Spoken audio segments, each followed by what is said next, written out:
প্রিয় সাংবাদিক ভাইরা, আসসালামু আলাইকুম।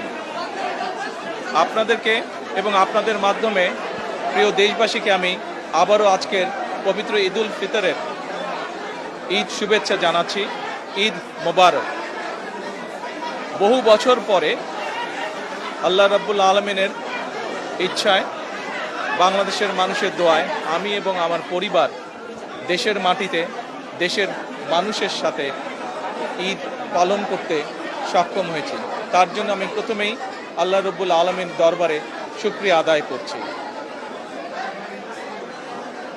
আমি এই দেশের একজন নাগরিক হিসাবে আল্লাহ রাব্বুল আলামিনের কাছে দোয়া করি যেন আল্লাহ আমাদেরকে সেই রহমত দেন। আজ এই ঈদে বাংলাদেশের মানুষ যতটা নির্বিঘ্নে বা যতটা শান্তিতে ঈদ উদযাপন করতে সক্ষম হয়েছে, ইনশাল্লাহ ভবিষ্যতের ঈদগুলোতে যেন আরও বেশি শান্তিপূর্ণভাবে আমরা ঈদ উদযাপন করতে সক্ষম হই, দেশের সকল শ্রেণী পেশার মানুষকে সাথে নিয়ে। একই সাথে আসুন এই ঈদে আল্লাহ রাব্বুল আলামিনের কাছে আমরা রহমত চাই, যেন আল্লাহ আমাদেরকে সেই রহমত দেন যাতে করে আমরা বাংলাদেশের মানুষের সেই প্রত্যাশিত সেই বাংলাদেশকে ধীরে ধীরে গড়ে তুলতে পারি। আজকের এই ঈদের দিনে দেশবাসীর কাছে আমি দোয়া চাই।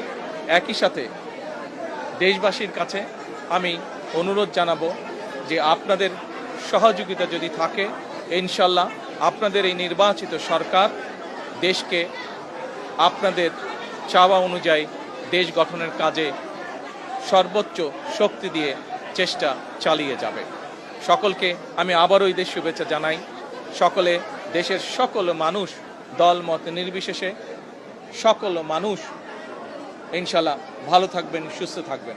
আজকের এই দিনে আমরা আবারও গভীর শ্রদ্ধার সঙ্গে স্মরণ করছি 1971 সালে যারা জীবন বাজি রেখে এই দেশকে স্বাধীন করেছিলেন, সেই শহীদ, সেই হতাহত মুক্তিযোদ্ধাদেরকে আমি একই সাথে স্মরণ করতে চাই 2024 সালের ছাত্র জনতার গণ আন্দোলনের মাধ্যমে এই দেশকে স্বৈরাচার মুক্ত করতে গিয়ে যারা শহীদ হয়েছেন, যারা হতাহত হয়েছেন, সেই সকল গণতন্ত্রের যোদ্ধাদেরকে, সেই সকল গণতন্ত্রে শহীদ হওয়া মানুষগুলোকে, তাদের সকলের আত্মার মাগফিরাত কামনা করছি।